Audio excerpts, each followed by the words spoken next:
We are back for another album reaction and review. Thanks so much for hanging out. I hope you're having a great day. Today we're going to continue this month's theme of love, and what better way to celebrate or not celebrate Valentine's Day than with Jagged Little Pill by Alanis Morissette. I don't know about y'all, but anytime I think of heartbreak or just toxic love, my mind immediately goes to Alanis Morissette. I'm pretty sure You Oughta Know is the unofficial anthem for heartbreak. So I think this is going to be the perfect album to pair with Valentine's Day. We're going to have a lot of fun with this. But as far as Alanis goes, I really have only heard the singles that came out on this album. I really haven't heard anything else from her.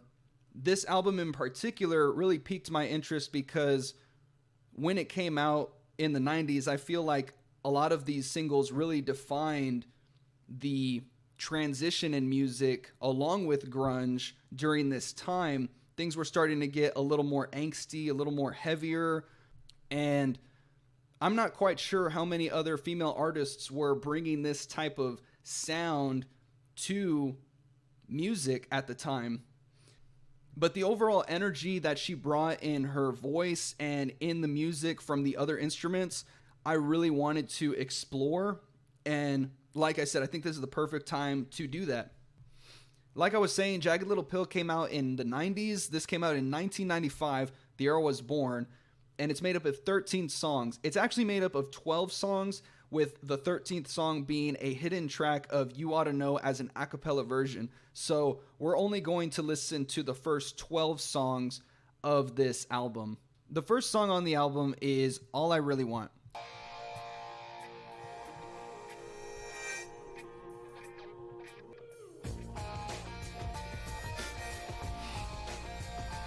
I like the harmonica. Very funky. My sweater's on backwards and inside out, and you say how appropriate. And there I go jumping before the gunshot has gone off. Slapped me with the splintered ruler. And all I really want is some patience. A way to calm the angry life. Ooh, the layering on those voices. It's like a chant. She's throwing her voice all different directions. You must wonder why I'm relentless and all strung out. I'm consumed by the chill of solitary. And I am frightened by the corrupted ways of this land. I love how funky and psychedelic the guitars are. Someone else to catch this drift.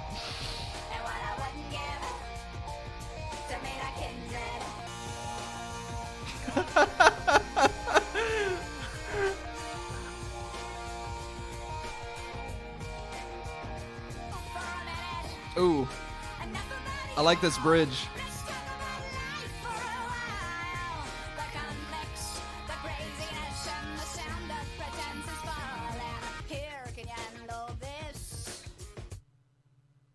Did you think about your bills, your ex, your deadlines? Or when you think It's a weird beat drop.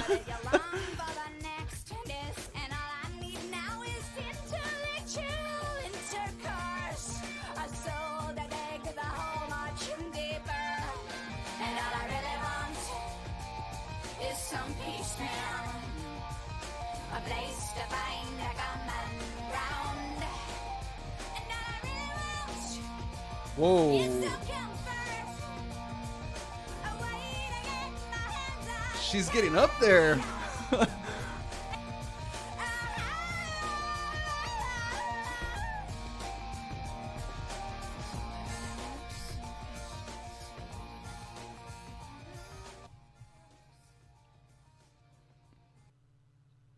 That was a real showcase from her. What I'm getting from this song and the lyrics is Alanis just absolutely painting the canvas of this song with her personality, in the sense that all of these lines are describing her lifestyle, how crazy and wild she can be, but in a lot of ways this can be reflective of a lot of us, it's all of those little quirks, those different intrusive thoughts that peek out when no one's looking, that makes us who we are. And she's saying, this is what I come with. This is my life. And this is what I'm looking for. Someone is probably looking at these lyrics and thinking, this chick is batshit crazy. But to me, I think she's in her right damn mind, because you really want somebody to match your energy. You want somebody to vibe with. And in that bridge, she's saying, enough about me, let's talk about you. And then she says, enough about you, let's talk about everything else. At a certain point, it's like, you want to really get down to, how does that person think? What do they think about the world? What do they think about just arbitrary, nuanced shit?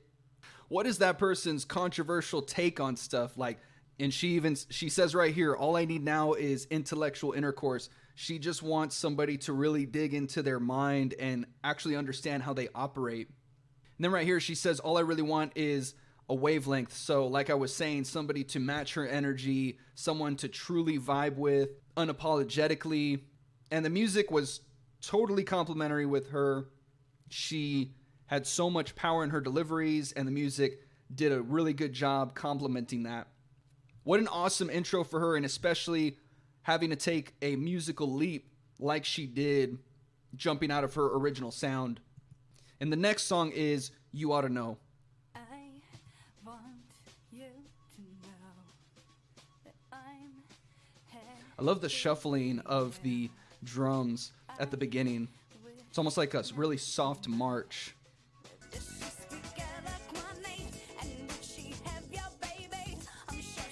She's really picking up what she was talking about in the previous song.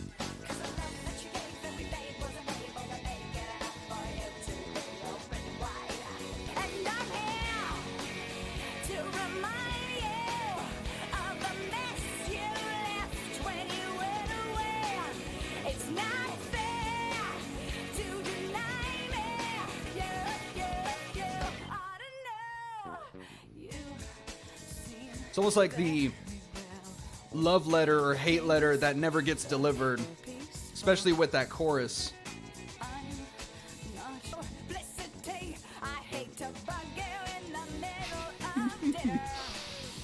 How thoughtful.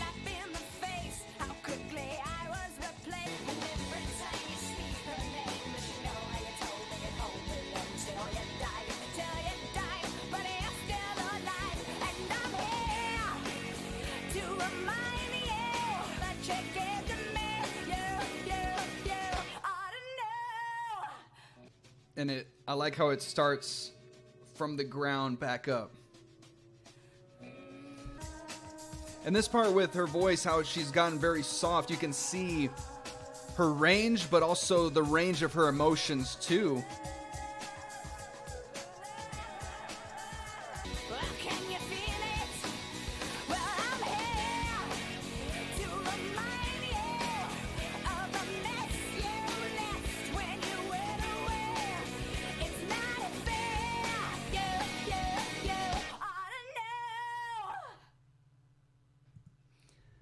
That song has so much energy and so much power behind both her voice and the music. Every time I played that song, I would play as hard as I can to the point where I would want to break my snare drum, because that song requires so much emotion to really get that message across.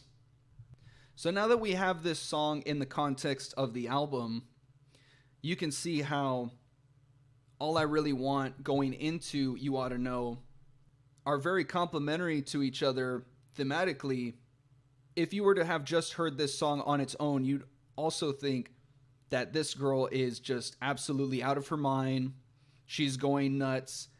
But going along with the previous song, you can see how a lot of her just natural personality is coming through, and she's no longer being passive aggressive towards her ex. She's laying everything out that she did get fucked over, and she hopes that he realizes that. But past this entire message, when we finally get to the bridge and the music falls out from underneath her, when we're building back up, you can hear the softness and how delicate her voice can actually be. So it really shows that she is capable of being vulnerable and letting her guard down, but it does take that one person to match her energy for that to happen. Yeah, this was totally the right decision for today. The next song is Perfect. Sometimes it's never quite enough. Don't forget to keep that smile on your face. Be a good boy. Try a little harder. How long? Way more feminine and lighter than the previous songs. To hurry up. With everything I do for you is keep quiet. The technique in her voice is really good. You gotta try a little. I'll live for you. I'll make it what I never was. If you're the best, maybe so am I. Compare to her problem. Why are you crying? Be a good boy.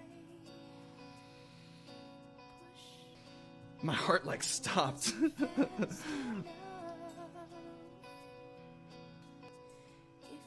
perfect.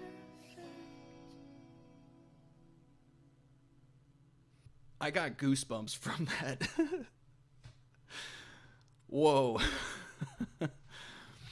I'm really curious what the actual message is behind this, because what I was getting was setting unrealistic expectations for yourself and for your partner and never being able to live up to them on either side.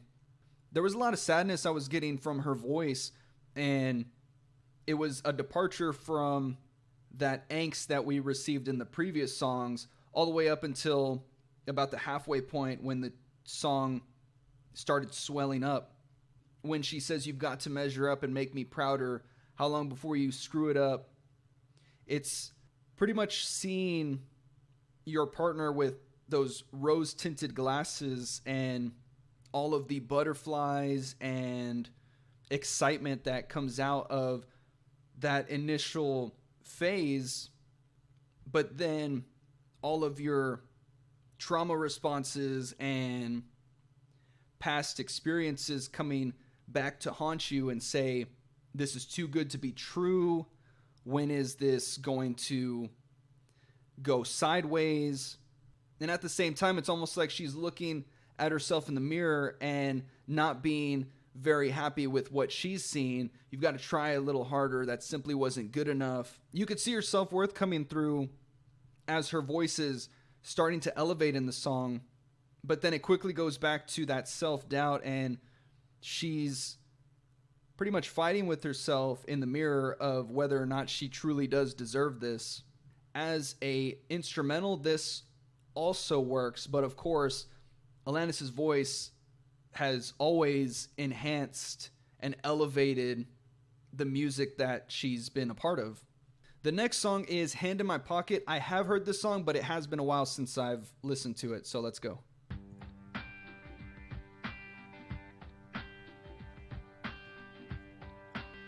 I like the filter on the drums.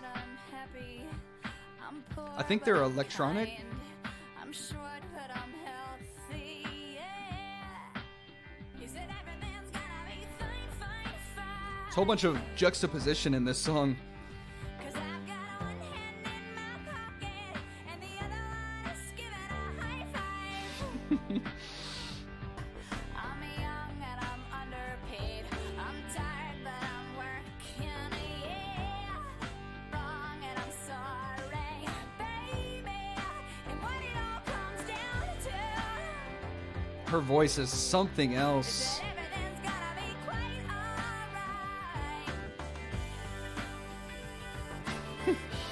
Forgot about the harmonica. It goes so well with the song. 'Cause I've got one hand in my pocket and the other one is giving a peace sign. And I'm brave, but I'm chicken shit. I'm sick, but I'm pretty. Baby, and what do you know? 'Cause I've got one hand in my pocket and the other one is handing a taxi cab.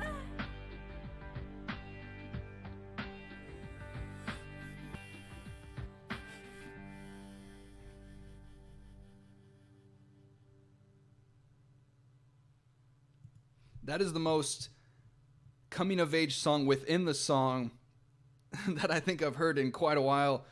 I think her word choice from start to finish is very purposeful. She starts out by saying she's broke, she's poor, she's high, she's lost.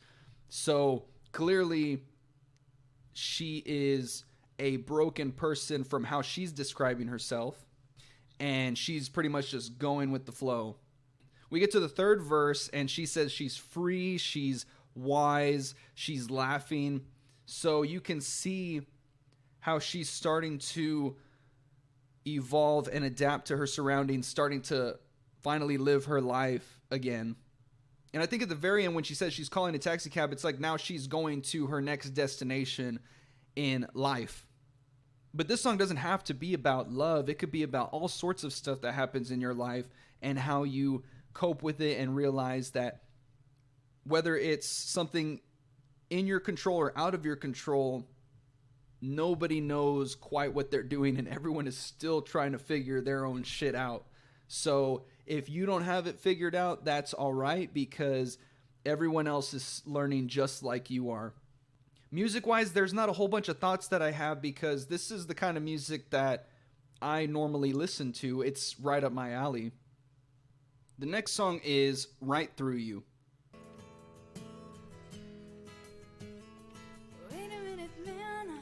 You mispronounced my name. You didn't wait for all the information.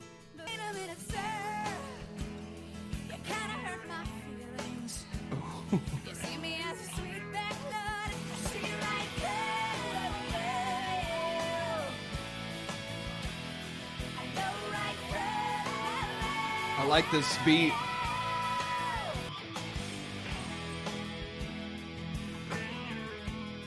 Lots of energy, but then it dissipates too. You took a long, hard look at my ass and then played golf for a while. You shake us like a fish.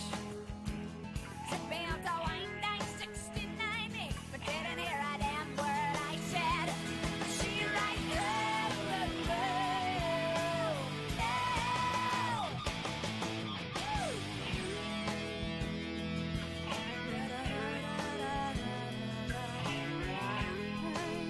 I love how this rocks out.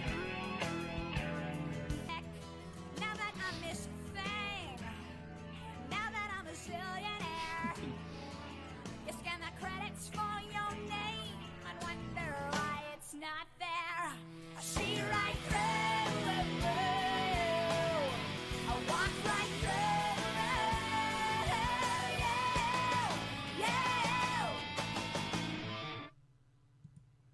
you. Okay. I was waiting for like that last oomph, and it just like fell out. All right.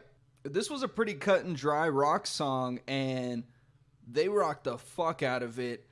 I hope that this is one of the songs that is a staple in their live performances, because I would love to see this played live.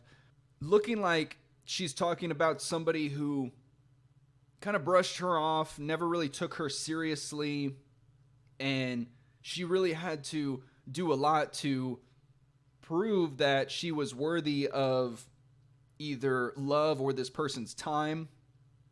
I can relate to this pretty quickly because she said, "You mispronounced my name," and I get that a lot.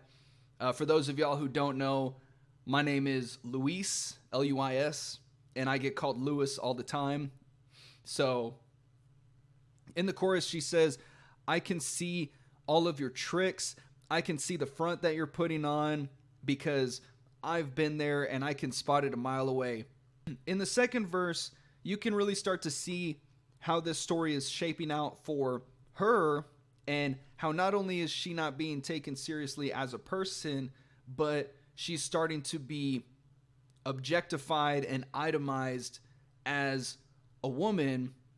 And she's laying it out on the table that this is what she has to deal with, and she's trying to up her game to be taken seriously. And we see that in the third verse where she's saying she's now got an army behind her, whether that's her friends or her fans.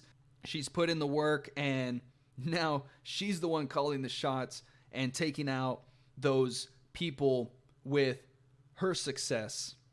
So far through this album, it's just all been the Alanis showcase, both in the music and in her journey as a person. The next song is Forgiven.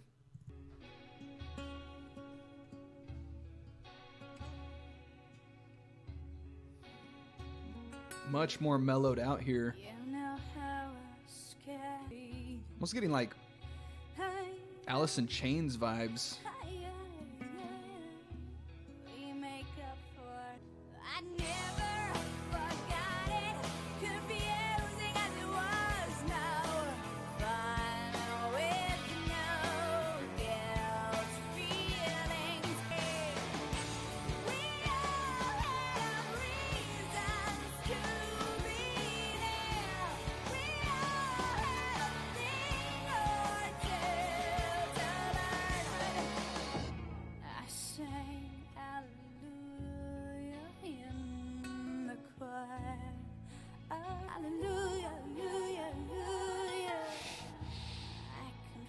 My darkest deeds, doing my brothers, they never went blind for what they did, but I may as well have it. We all had reasons to be there. We all had a thing or two to learn. What I learned I rejected, but I believe again. I suffer the consequence of this inquisition. If I jump in this field, we all had our reasons to be there. We all had a thing or two. So we did. That guitar, that acoustic guitar.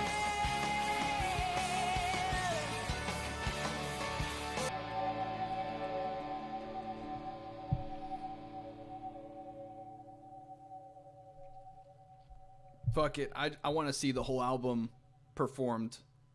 I'm getting so antsy because I'm hearing this and I'm like, I want to play this now. To me, I think this is about the tug of war that goes on within your mind when it comes to your faith and, let's say, your parents or your guardians' teachings versus what you develop as your own personal morals. You know, when we were younger, we were so innocent and green to the unknowns of the world, and we were so impressionable by the world that anything that we're told, we just accept as gospel.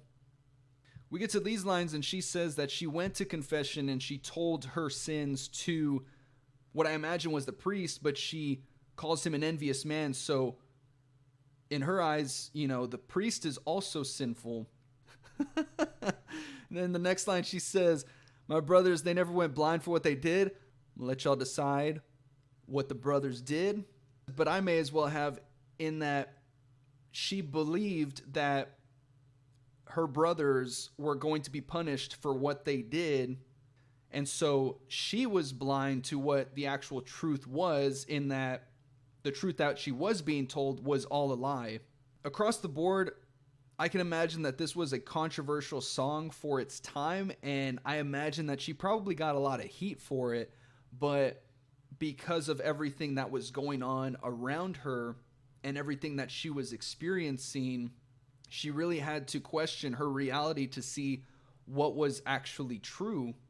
The music brought a level of depth that we hadn't heard from the earlier stages. Like I was saying, I was getting some Alice in Chains vibes. It was a very interesting pairing for the story that it was telling because of the theme of faith. So that was a really smart pairing from Alanis in this one. The next song is You Learn.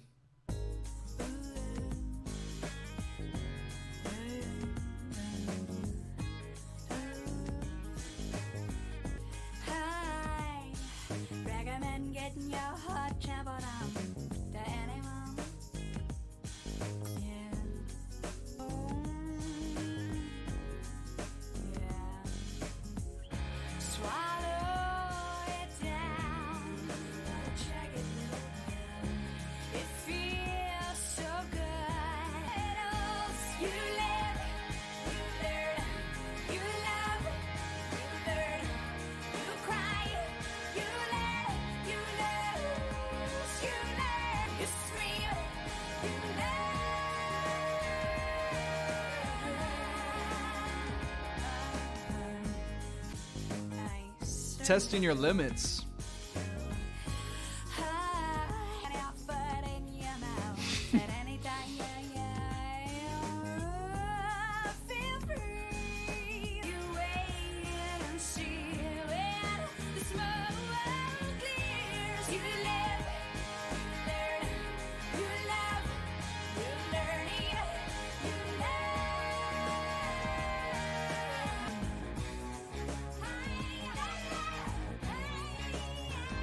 Ooh, I like this breakdown.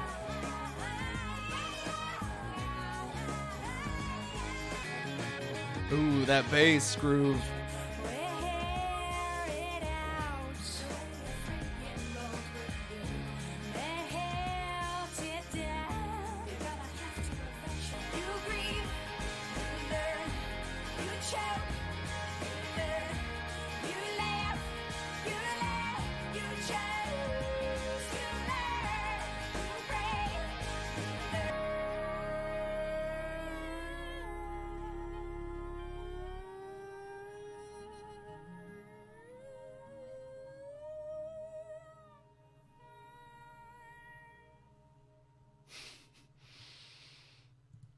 I love that one.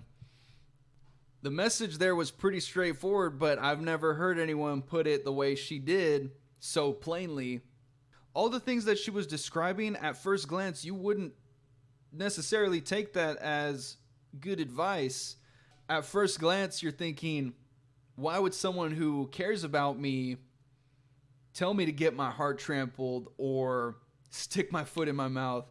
But what she's really telling you is really test your limits and don't be afraid to take risks, even if the results aren't what you are expecting, because all of those experiences are going to shape you into the person that you need to be. And the chorus, while the message, you live, you learn, is pretty cheesy and straightforward, if you really dig into it, everything that you experience is a lesson learned, good or bad. And she's making a list of all of the things that you learn from. In an album that's just chock full of good fucking music, this is probably like a top 3 or 5 for me. The next song is Head Over Feet. I had no choice but to hear you.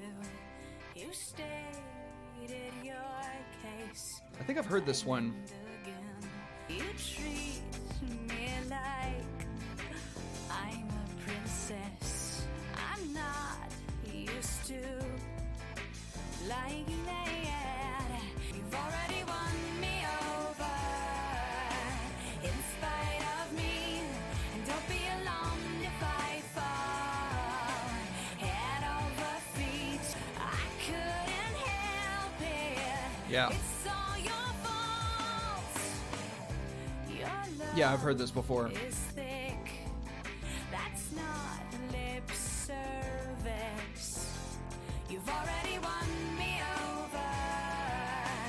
in spite of me. It's all your fault.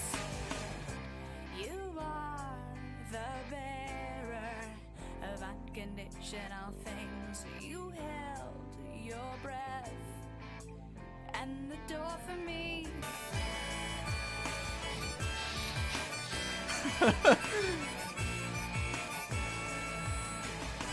I just love when the harmonica comes back out every single time. You're my best friend with benefits. What took me so long? Wanted something rational. I am aware now. You've already won me over in spite of me. And don't be alarmed if I fall head over feet. I couldn't help it. It's all your fault. It's coming from a good place.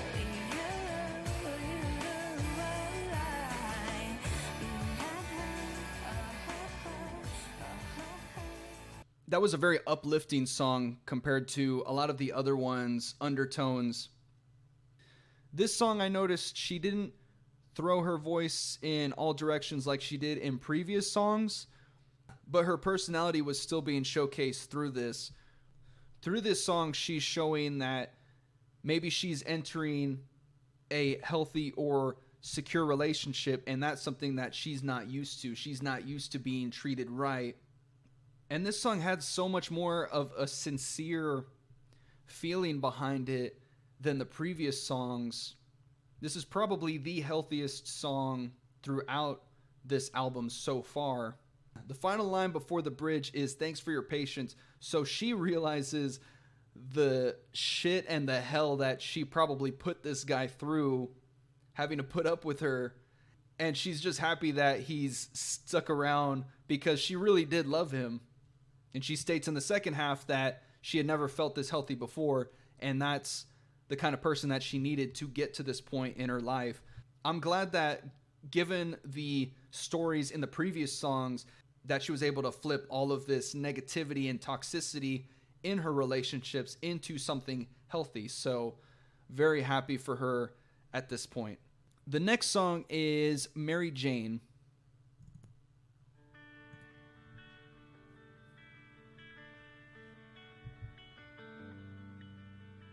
What's the matter, Mary Jane? It's the don't disturb sign on the door. You lost your place in line again.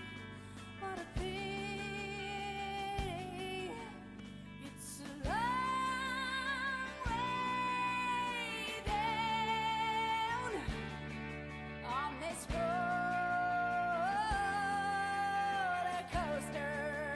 The next chance streetcar went off the track,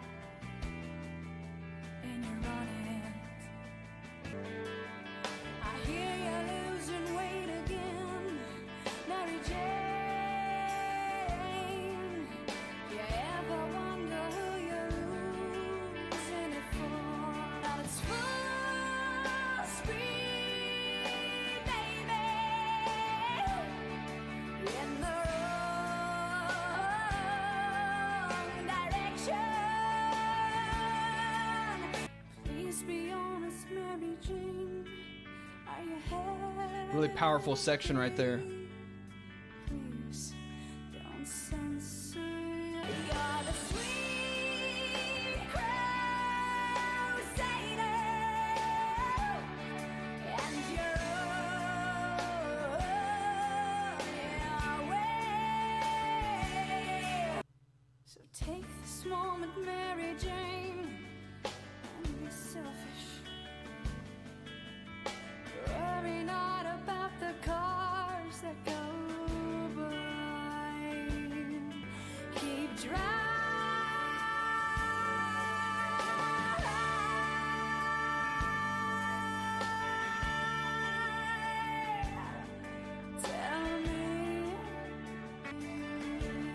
This could go on forever,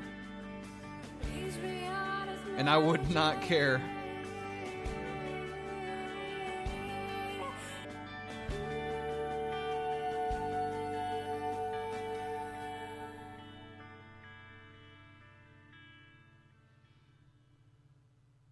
So much power, but that was so calming at the same time. Given that we had that story in the previous song of Alanis's self-growth in relationships, now it seems like she's trying to shed some of that towards this friend who I'm assuming is her friend, Mary Jane.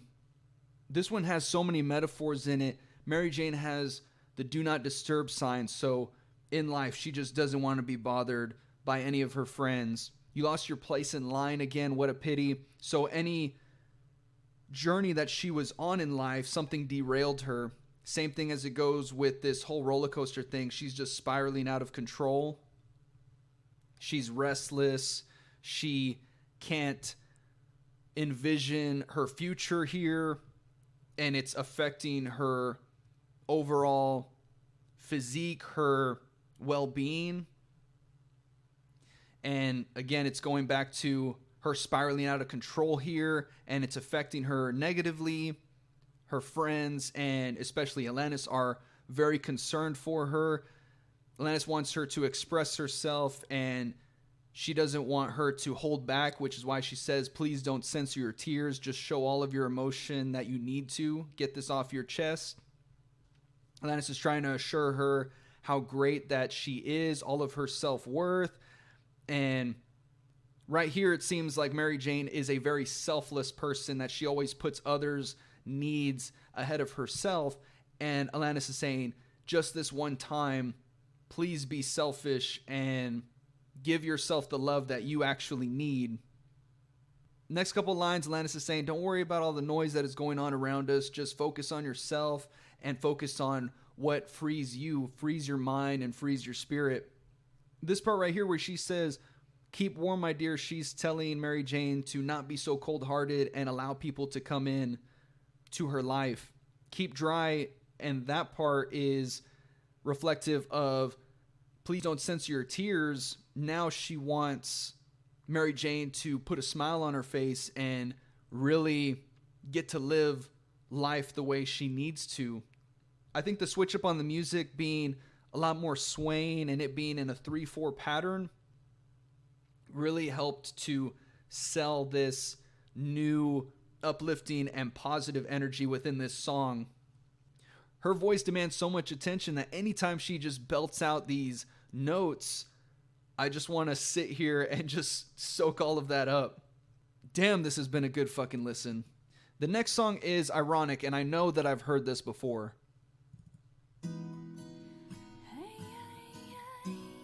Yeah.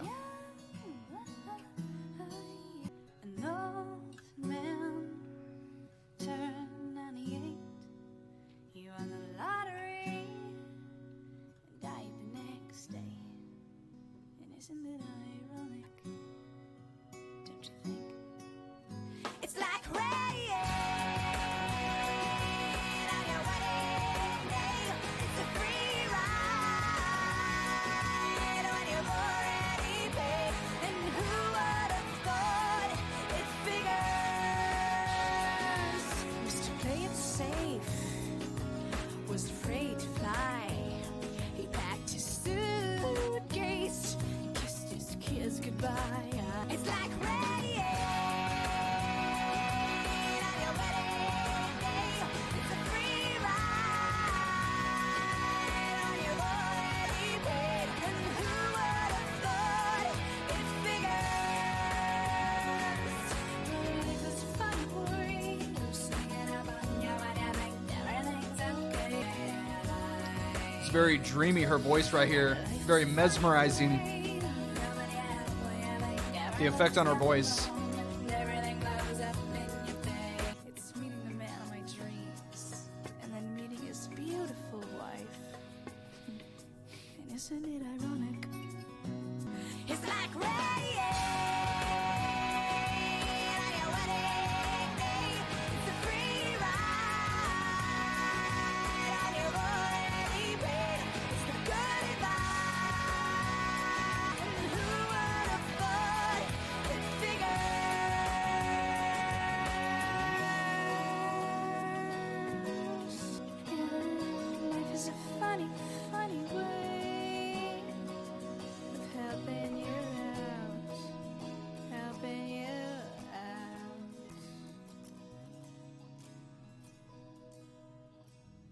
Never realized the message behind that, actually. Obviously, because the name of the song, almost every line here is ironic, but the final message is how sometimes we see these things and see how the universe or life is trying to play little tricks or mess with us. But at the very end, she's showing that life throws us these curveballs to help us get to where we need to be. May not seem like it in the present day, but eventually we're going to look back on it and have a good laugh about it. You know, I think we take for granted all of these artists and their very unique storytelling within music. There's so much love, depth, and weight behind this for both herself and past lives or relationships. With how insane her range is and how she's able to go from all this very high energy to just the softest of whispers, I'm very curious if she actually gets appreciated as a singer as much as she should. And if she doesn't get the recognition that she deserves, then let's take a second and really appreciate what she did on this album so far, because this is not in any way, shape, or form a bloated album. It is very lean from song to song. Every single one of these is amazing. The next song is Not the Doctor. I don't wanna be the filler if the void is solely yours. I don't wanna be your glass of single malt whiskey hidden in the bottom drawer. And I don't wanna be a band-aid. I don't wanna be a babysitter. You're a very big boy now. I don't wanna be your mother. I didn't carry you in my womb for 9 months. Visiting hours are 9 to 5, and if I show up at 6:10, well, I already know that you'll find some way to sneak me in and know. You say it's too much to ask for, and I am not the doctor. Putting him in his place. Hey, what are you hungry for? I don't wanna be the glue that holds your pieces together. Visiting hours are 9 to 5, and if I show up at 6:10, well, I already know that you'd find some way to sneak me in and know. I just love her storytelling. Too much to ask for, and There's something like kind of cheesy about it. Something kind of campy about it.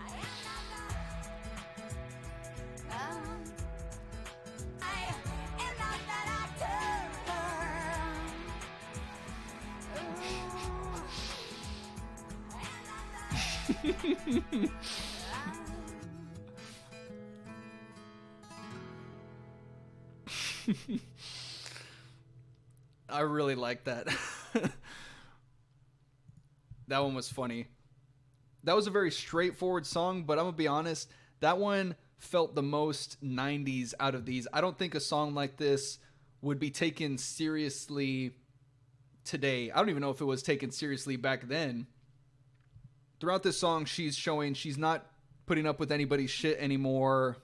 And at the same time, she doesn't want to be some sort of placeholder for these guys. She wants to be taken seriously and be given the time and respect that she deserves.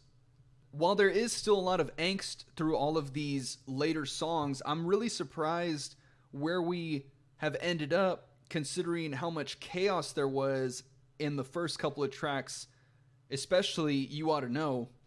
So what a wild turn that Alanis has done within this album, and I'm actually surprised that these are the same people. And the final song is Wake Up.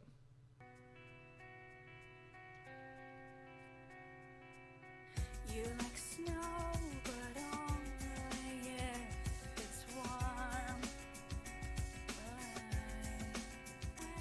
There's no sentimental value to the rose that fell on your floor. No fundamental excuse for the granted I'm taken for.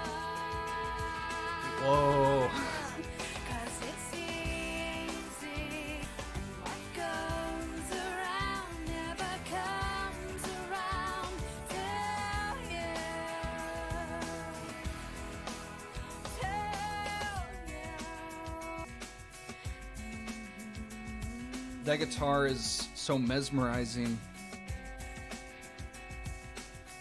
You like to receive. There's an obvious attraction to the path that makes resistance in your eyes. Around to you,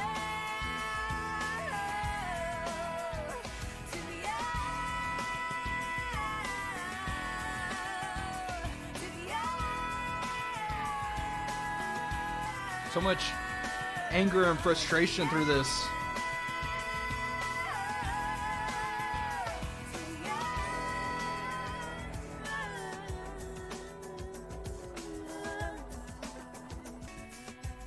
You just groove to this all day.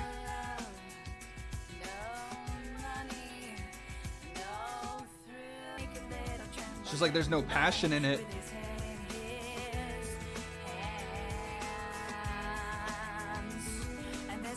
So that's him. And that's her.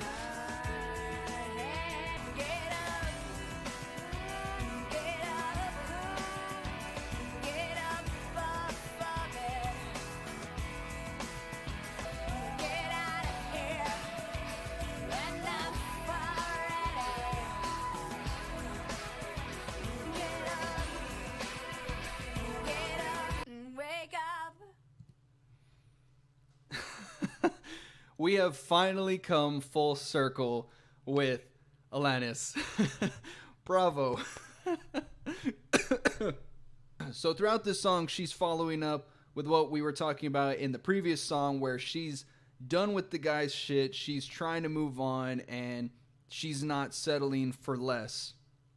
In the first couple lines, it's almost like she's saying her partner or this guy is romanticizing or glamorizing negativity when it's not present in his life. When she says, you like snow, but only if it's warm, it's like you want snowy days on sunny days, or you want rain when there's sunshine. But when the time finally comes and you do see the snow, you do see the rain, you get all gloomy, you get all in your feelings, or you're pissed off. And maybe that's what she's saying about herself, right? Because all of the ugliness that we all come with day to day that nobody gets to see, this guy is probably saying, no, I accept you for who you are, and I accept you're ugly. But he tells that to her on her best days, and he is nowhere to be found on her worst days. She's saying, you don't work for anything that comes to your life. You want the path of least resistance. She says, if you want the easy route, then go find easy, because I require work. I require attention. I require effort, all sorts of things, and he's not able to provide that. And in the last line, when she says wake up, she's telling the guy, you need to come to your senses. You need to get your shit together, but you can do that shit somewhere else because I'm out of here. So definitely full circle compared to where she was at the beginning. Lots of self-growth through this. Musically, there's nothing else that I can say that I haven't already said throughout this album. So much good energy from the band. Very lively. As I was listening to this, I was just getting antsy because I wanted to get behind my kit and just start playing along with her. But you know, having spent my childhood in the 90s, I really haven't experienced that much music from the 90s. And I'm so glad that I finally got the chance to listen to this with y'all. What a great album to spend Valentine's listening to. And I hope that y'all enjoyed this listen. Please let me know any feedback about this review. Maybe what your favorite songs are from Alanis or from this album. And we're finally at the halfway point of the month. So we have a couple more albums left for this month's theme of love. Please stick around if y'all would like. We got some really good heavy hitters coming up. I'm so excited for them, and I know that y'all are going to love them when they come out. So thanks again, as always, for hanging out, and I'll see y'all in the next one. Thanks.